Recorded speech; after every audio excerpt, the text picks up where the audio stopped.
opportunity yet. I'm not sure if any of you have had the opportunity yet to check out the literature on the AMHSA website. So there is a couple of paper documents that kind of supplement what I'm going to be talking about today. Not required, but they can be really, really helpful for your program. There's a poster, one large, very large poster, which shows all of the different dynamic movements that we're going to be going through this morning. And there's also like a pocket guide, which I'll find it in a second. I have one handy. I took it out. I just can't see it on my cluttered desk. So there's also a pocket guide, which goes through all of the different movements. It fits very nicely in a pocket. So welcome to the course on dynamic movement. We are going to be going over how to safely warm up the body in a consistent manner every day. So this presentation is kind of a good one to go through if you're thinking of introducing a dynamic warm-up program to your workforce. Gives you a little bit of background on what it is, why it's important, and how to roll it out. So we're going to be going through just the basic components. Who should engage in a dynamic warm-up, when and where these exercises can be completed, and we are going to actually do all of these exercises in the warm-up. So I hope you're ready to move around a little bit. A dynamic warm-up is designed to warm up the muscles and increase your body temperature and increase heart rate. A dynamic warm-up takes the body through a predictable set of movements to safely prepare the body for work. So a little bit different from static stretching. Static stretching is characterized by holding a single position for 15 to 30 seconds. If the body is not warmed up prior to holding a stretch, one can be at a greater risk of injury. So stretching is best done following a lot of exertion, whereas a warm-up is always important. If you're thinking of some of the specific physical activities, the physical demands that your workforce is encountering, these are just exercises that prepare the body to do a lot of those activities. You know, we've got people, we've got movements involving, you know, hands over the head. It's a little bit nicer on the body to do some of those activities unloaded before doing them weighted. If you're lifting something, it'll reduce the risk of injury, sorry. So as well as physical benefits, there's some cognitive and social benefits as well. So physical benefits include improving joint range of motion. It prepares the body for work by increasing the muscle temperature. It increases heart rate and core body temperature. For industrial workers, it's even more important to prepare their body for work since their workday is characterized by a lot of movement, handling loads, and working in some awkward postures. This session will allow them to work to go through some of those awkward postures, which are typically associated with stretching and dynamic movement, unloaded, which is a little bit nicer. So I like to use this analogy from hockey. Prior to every game, players get onto the ice and start moving in the same patterns as they play the game, such as skating, shooting the puck, moving in a full range of motion. So this is just an analogy where we can see that this is used by our athletes as well as our industrial athletes. So it's pretty rare that we would see a hockey player statically stretching anymore. So there's cognitive benefits of a dynamic warm-up as well. So it increases alertness levels, reduces mental fatigue, and improves managing psychological stressors. On a social basis, the dynamic warm-up is linked to better communication between team members, improved team morale, and aids in improved team building. So it's getting people together. Everybody's doing the same activities. and you're all together, you're all kind of getting into some silly movements every once in a while, and it's a low stress situation. So there are lots of benefits to participating and running a dynamic warm-up program. So who should engage? Anyone, really. Employees who are going to be completing physically demanding tasks, but employees who have sedentary, more office-based tasks also would benefit from something like this. When I'm doing office ergonomics assessments and training, I'm encouraging people to get up and move at least once every 30 to 60 minutes. Alternate their posture between sitting, standing, walking. A dynamic warm-up at the beginning of the day or the middle of the day or the end of the day, that just kind of kickstarts everything. So really anybody can benefit from this unless they've been medically advised not to do so. During this session, we will also go through some modifications that people can make to some of their to the dynamic movements to make them a little bit easier or a little bit more challenging, just to add some variety. So when should they be completed? If you're an industrial worker, you should consider doing the dynamic warm-up at the beginning of the shift prior to completing a physically demanding task such as shoveling, maybe after you've had an extended break or after you've been driving for more than 30 minutes. You don't need to go through all of them every single time, but there's definitely some benefits to, maybe going through everything once every morning. That's a nice way to kick things off. And then you've got that muscle memory. And then after a period of driving, for example, get out of your vehicle. You can do a few stretches, a few dynamic movements just to get things going before you do something like unload a vehicle, move a big hose, things like that. You might be surprised to know that a really high risk time for a back injury is just after you've finished driving and then immediately lifting a heavy item. Often people handling heavy items from a vehicle are awkward or difficult to handle. I work with a lot of emergency services personnel. Often they are getting out of a vehicle and moving quickly with a purpose, sometimes with gear, to a situation. It's beneficial for them to have done some movements before they get in the vehicle and even a little bit before they get out of the vehicle, moving their legs a little bit, and it will become natural and they will get used to it. They'll get used to that routine, getting out of the vehicle. I've had a couple people tell me that they've had, they've called for assistance from somebody, and then their assistance is running out of the vehicle and tears their Achilles tendon, and that they're not going to be very helpful if they've just torn their Achilles. So dynamic movement and warm-ups are very, very important for physical jobs. So where should these exercises be completed? So completing them as a group is ideal, especially if you're trying to get some of those cognitive team building activities going on. In an open space, free of clutter is preferable. I've cleared space in my office, so I won't step on anything or trip. You always want to make sure that you are doing this on level ground, so cement, grass without gopher holes and things like that, or in a parking lot that is free of traffic. If there's a lot of vehicle traffic moving through, then that would not be a safe place to do the activity. You should also do it in an area without other tripping hazards or on icy surfaces. So maybe in the winter, you could move the warm-up indoors to a garage or a bay. And many of the, not all of them, but many of the exercises do involve a level of balance.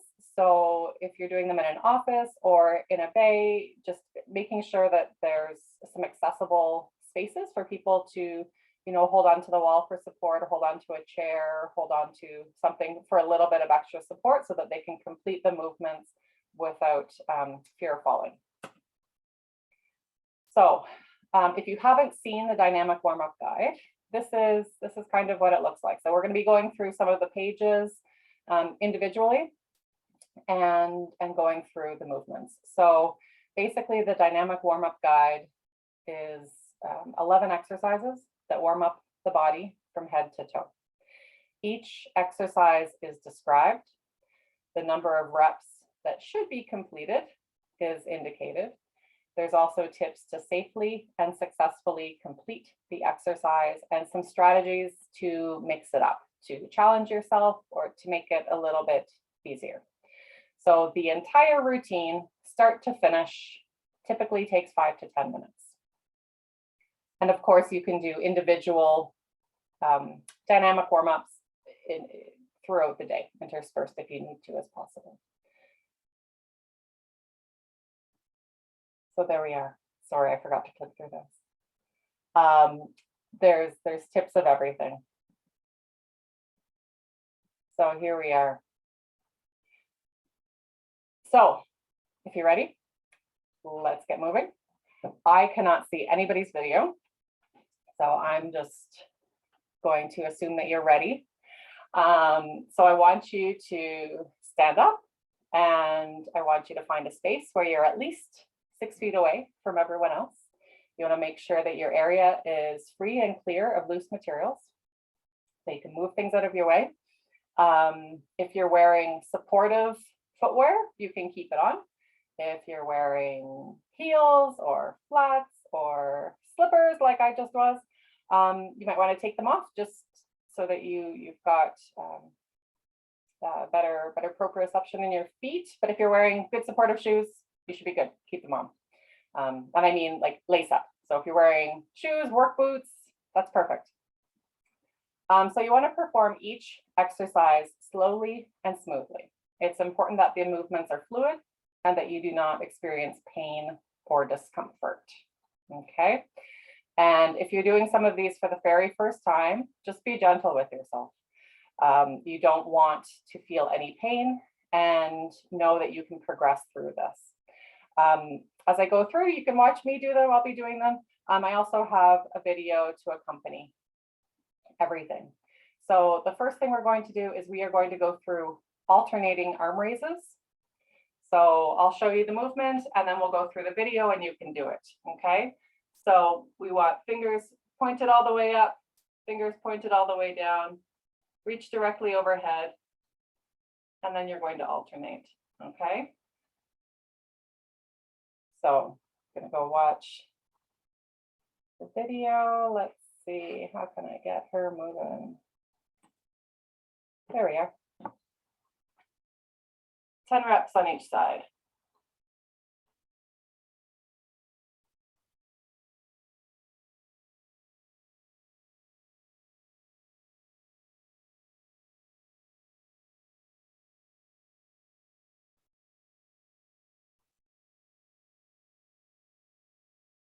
Okay.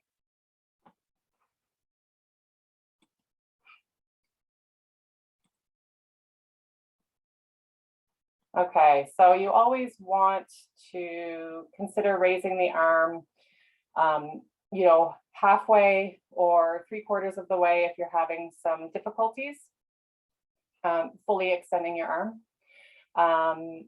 You can just do something that feels natural for your own body. You don't want to focus, or sorry, you don't want to force your arm into doing anything. If you are having trouble, or if you've got participants who are having trouble turning the palms towards the thighs, you can try rotating your arm and hand so that your thumb is pointing toward the sky. So like this, instead of like, so like this, instead of like this. Okay. So this can help if you're experiencing some specific shoulder discomfort. So the next exercise we're going to go through is called the cross-body punch. You're going to start with your hips facing forward, about hip width apart, and you're going to punch with your left arm. You want to keep your hips facing forward. You want your feet to be about shoulder width apart, and you're going to turn in the opposite direction. So basically you're going to punch with one arm and then the other. Okay. So we're going to go through this. So we'll go through with our video. Okay. I want to kind of do 10 on each side.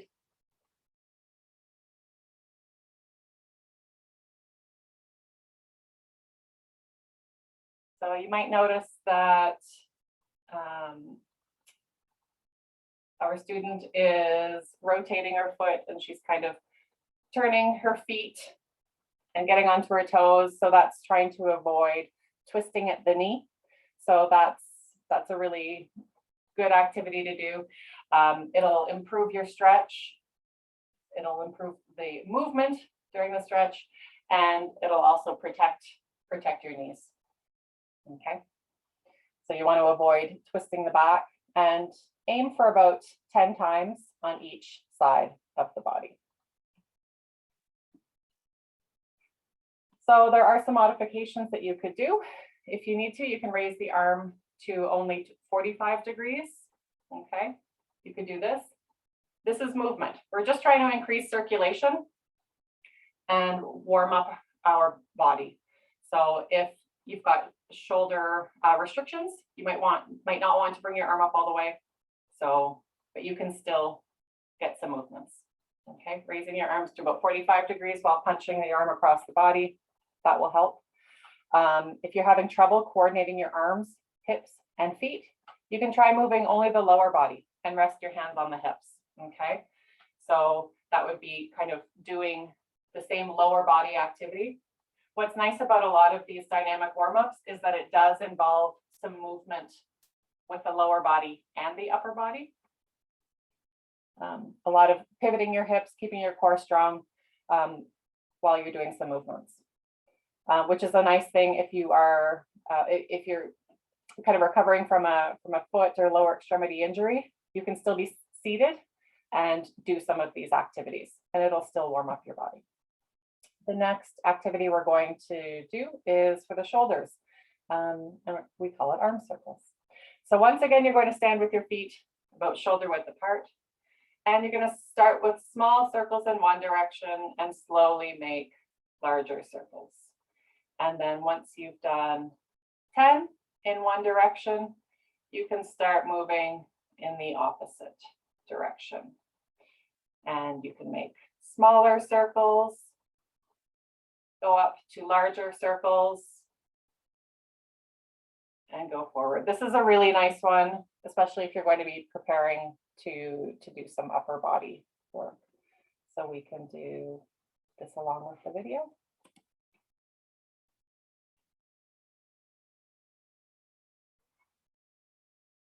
About 10 times, 30 seconds in each direction.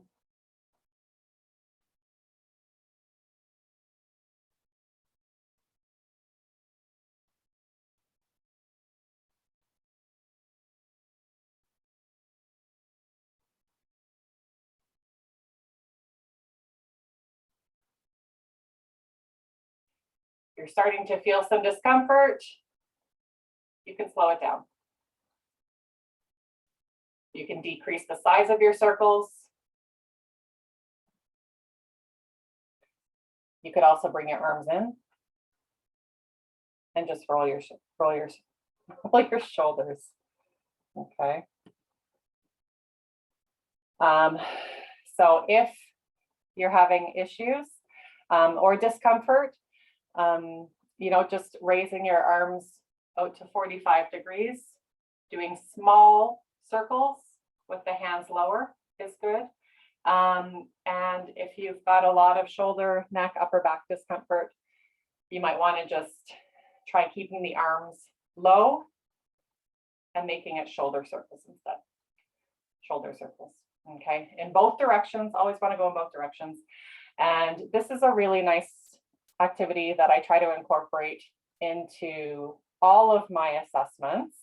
If you've had an assessment with me before, you know that I try to sneak it in at least 3 or 4 times, usually to measure your elbow height or something like that. But it's a good thing to just incorporate into your day when you're going to sit, going to stand, going to do some moving around. We carry a lot of tension in our necks and shoulders, and it's nice to just get all of that blood circulating. Okay. The next activity we're going to go through is body weight squats. So this movement is good for the legs, the buttocks, the lower back. Again, you're going to keep your feet about shoulder width apart, keeping your arms parallel to the ground, and slowly lower the body. You want to minimize back bending to keep the back straight. One of the cues I give people is to maintain the low back curve. Excuse me, and I tell people, stick your bum out. Stick your bum out, and that'll maintain that lower back curve. And it'll also encourage you to keep your knees over your feet. We don't want your knees going over your feet. Okay, so stick your bum back like you're about to sit on a chair. And I know you can only see my upper body in this video. I'm going to still do them, I promise, and you can follow along with the video as well. Okay, so you want to try about 10 reps.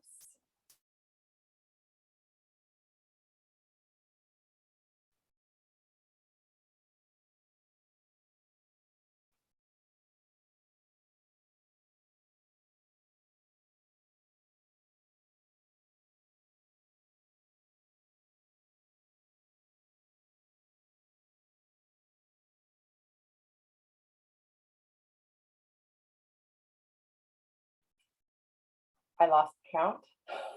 I forgot to start counting. So if you've hit 10, then that's good. If you want to do more than 10, that's fine. If you want to do fewer than 10, that's also fine. We're just trying to increase blood circulation. And we want you to do what you feel comfortable with. And know that this gives you something that you can work toward. So lots of modifications with the squats.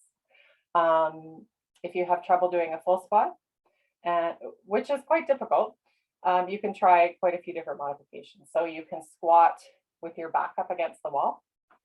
So using the wall can provide support to your knees and your back if you're experiencing some discomfort. You can also do mini squats.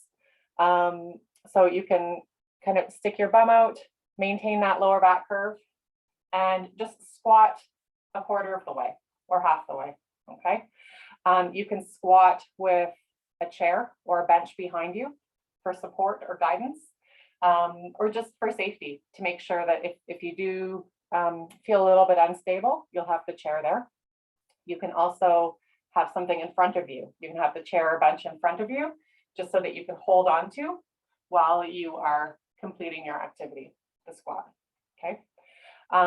Some people find it beneficial to place their hands on the hips during a squat to reduce pressure that you might feel in your lower back.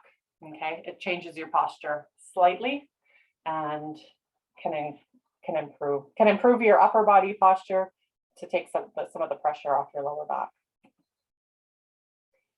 So the next movement we're going to go through is heel lifts. So this movement prepares the feet and the calf muscles for activity. It's also an excellent knee exercise. If you are looking to just to improve stability in your knee, a lot of the heel lifts, the muscles used, in heel lifts help stabilize the knee. So heel lifts are a great activity to do. So once again, you're going to stand about shoulder width apart, and you're going to slowly lift your heels up and then lower. Okay, so we can do it along with the video.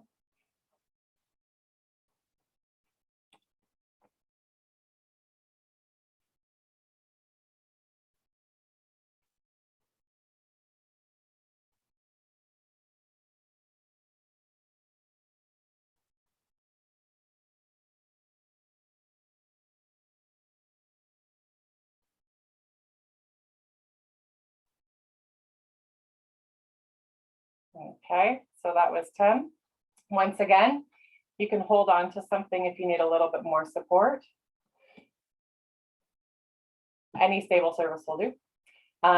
If you need to modify a little bit, you can lift the heels up halfway instead of the full way. If you need a little bit of extra assistance, you can place a small flat object like a book under your heels to assist with moving up and down. If you want to challenge yourself, you can do it on the stairs.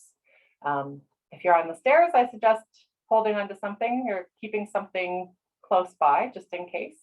But you can get more of a stretch on your muscles while you're doing this dynamic activity. Once again, you do not want to feel pain. You just want to increase circulation and prepare these muscles for moving. This is something where if you are good with doing 10, work your way up to 20. Like I said, this is a really great exercise for knee stability as well. So we're going to try the high knees exercise first. So this is going to warm up the upper part of your legs and hips. And you might notice that your heart rate is starting to increase a little bit. Start lifting the knee up to about 90-degree angles, and you're going to alternate with each knee. So might not be able to see here. So we're going to do hand to opposite knee, just so that you're balanced, okay? So we're going to do this at least 10 times per leg.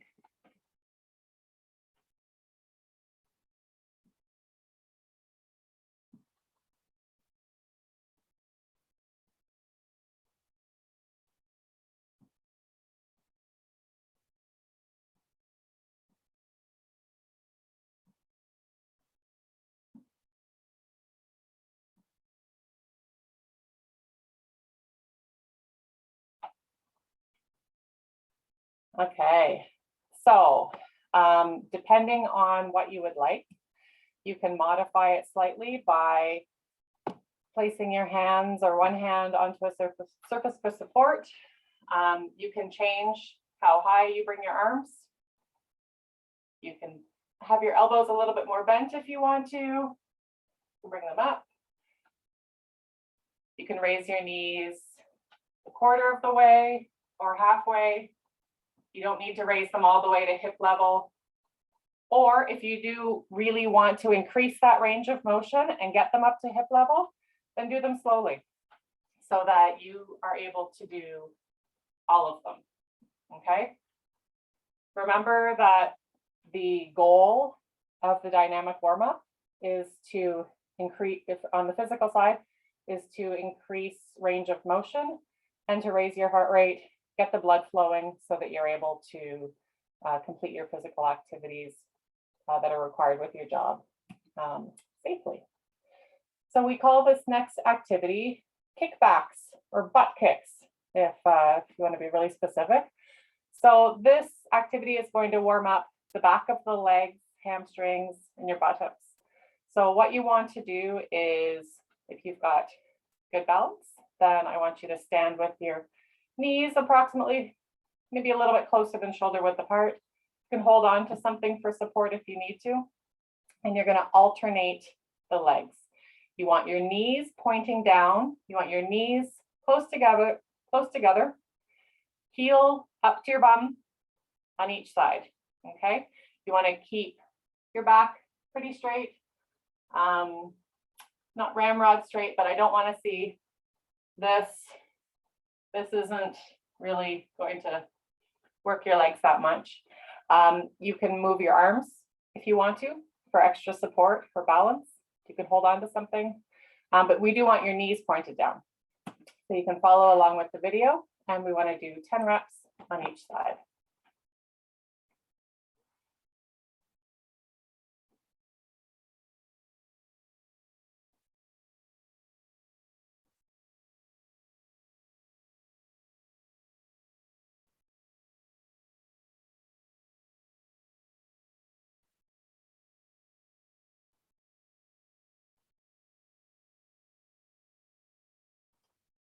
All right.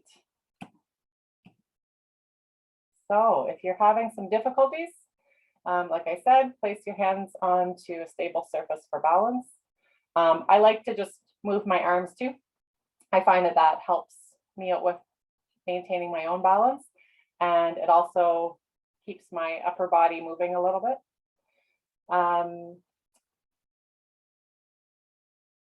Like I've said a couple times before, I don't want you to experience any pain. So go slowly if you need to. We're trying to get range of motion. And if you don't touch your bum with your heel, that is okay. Going a quarter or halfway up is great. You'll still get the benefits of the stretch. So we're going to do the next thing we're going to do is lunges. So a standing hip flexor stretch. So it's important to make sure that your knee does not go past your toes, because that will put a lot of pressure and strain on your knees. So we want to keep your knees directly over the heel. We also want you to keep your back upright and want you to engage your core. So when people talk about engaging the core, it means tightening the abdominal and back muscles at the same time. So that feeling that you feel if you cough, you want to mimic that. So that's engaging your core muscles, your abdominal and back muscles at the same time. So we want you to take one foot forward, put the other foot back, and we're going to go through the activities of the lunge with our student, and we're going to keep both of your feet pointing forward here. Okay, I'm going to try 5 on each side.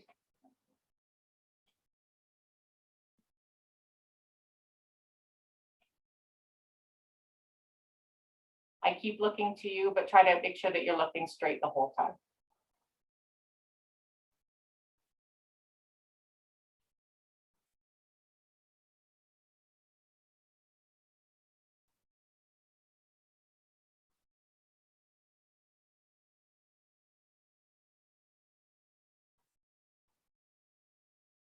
Okay, how is that? You're getting a heart rate increase yet, I hope. Some things that we can do for balance is hold on to something with one hand or both hands. You can raise your arms out to the side while you're doing it. Some people like to do lunges with the opposite hand out. You can also do mini lunges. So you can lunge a quarter of the way or halfway down without putting your knee all the way down. Remember, the point is just to be moving.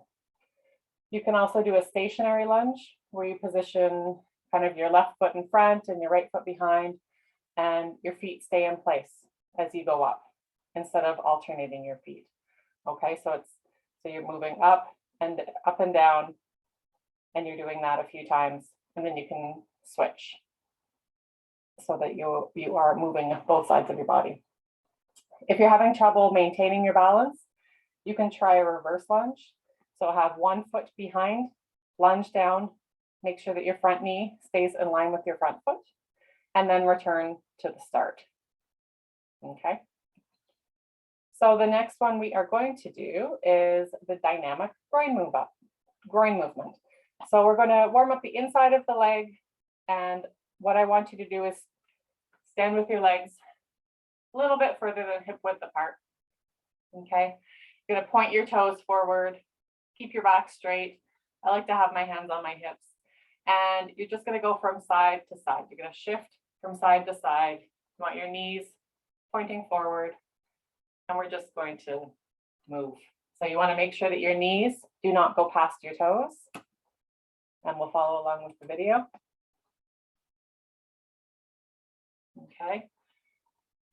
You can hold it for a few seconds if you want to feel a little bit of a stretch. But the big thing that we're trying to do here, our goal is to get warmed up.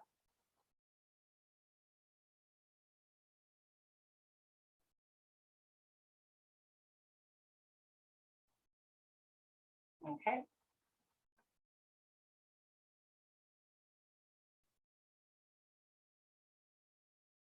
So you could also do several on one side first,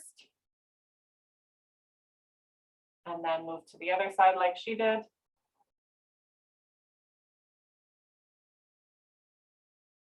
That's an option. I like to go from side to side. Okay. So once again, if you need to, you can place your hand onto a stable surface for balance. You can raise your arms out in front instead of having them on your hips. And remember that we don't want you to go to pain. So doing a mini movement, going down only about a quarter of the way, is perfectly acceptable because we want you to maintain good balance. So the next activity is marching on the spot, and this will really warm up your body and increase your heart rate. So what we want to do is knees approaching 90 degrees. We're going to go, and same with your elbows, and we will go ahead. We'll follow along with the video.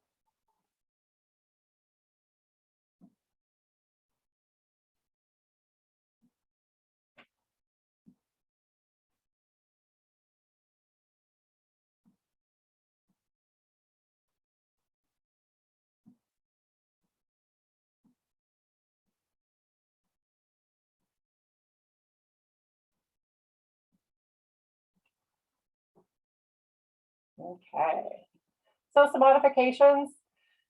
If you have difficulty with how the movement was demonstrated, you can do smaller arm swings. Okay, you can bring them, keep your arms lower, closer to your waist, elbows close to the body, keeping your arms below shoulder height. You can also do smaller knee lifts, so raising your hips below knee level, and you can take a break between movements as you need to. You can start off with 5 reps and move your way up to 10. It's up to you. And we do want to see some progression. It makes things more exciting if you can progress a little bit. So starting off at 5 on each side and moving up to 10 on each side before making things more challenging, it's perfectly acceptable. So make sure that you let your workforce know that. The final movement we're going to do is for the hands and the wrists. We're going to open and close our hands, and we're going to rotate the wrist in both directions. This is an excellent movement for everyone, especially office workers, especially our industrial workers who are working with fine hand tools, doing a lot of fine movement. Usually a lot of that fine movement is accompanied by a lot of grip and strength. So just getting the hands ready and the wrists ready, forearms ready for some of those heavy, forceful movements will reap benefits. Okay. So you want to bring your hands out and then squeeze.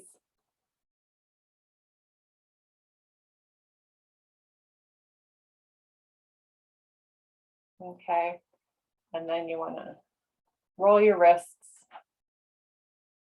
one way, and then you can roll them the other way. This is a really nice movement. It increases circulation. We want to increase circulation because that takes away waste products from their blood, like lactic acid, and it gives our muscles healthy nutrients. Okay, that's what blood circulation does. So some modifications that you can do is you can rest with your arms down by your side instead of having them out in front. That will make it a little bit easier on your shoulders, for example. You want to extend and bend your fingers into a range that's natural for you. You don't want to force your fingers straight if they aren't used to going straight. Okay, every day is a little bit different. So if you do incorporate one of these programs, formally or informally, it's a good idea to mix things up for variety once in a while. I find that season is a great time to change things up because we're, changing from spring to summer, if summer will come, summer to fall, that type of thing. There's a number of strategies in the guide to encourage just changing things up a little bit. Even just changing the location that you do the stretches can provide, some visual variety. People might really like that. And also don't be afraid to mix up the leadership. structure so that there's many different champions for the dynamic movement. So you might want to have, one person lead the activity for a full week, then move to another person. Rotating leaders is another way to just mix things up a little bit. People like to listen to different voices sometimes, different, perspectives when you're going through. And I like to throw in a little bit of information while I'm leading stretches and other people are quiet. I'm kind of chatty. But on that note, the warm-up is done. And if you do the full thing, like I said, it's about 5 to 8 minutes if you just go through it from beginning to end. And you probably will take a few more minutes at the very beginning when you're introducing it, like I did today. But once people are used to the stretches and they know what's coming, and I said stretches, I meant movements, exercises. These are dynamic stretches, dynamic movements. They'll know what to expect. So I would love it if you have any questions, please ask away. If you have any feedback, suggestions, maybe you've incorporated this already, I'd love to hear your strategies. I'd love to hear concerns. I'd love to hear feedback to improve things so that when I'm facilitating it or your partners are facilitating it, they can do a better job.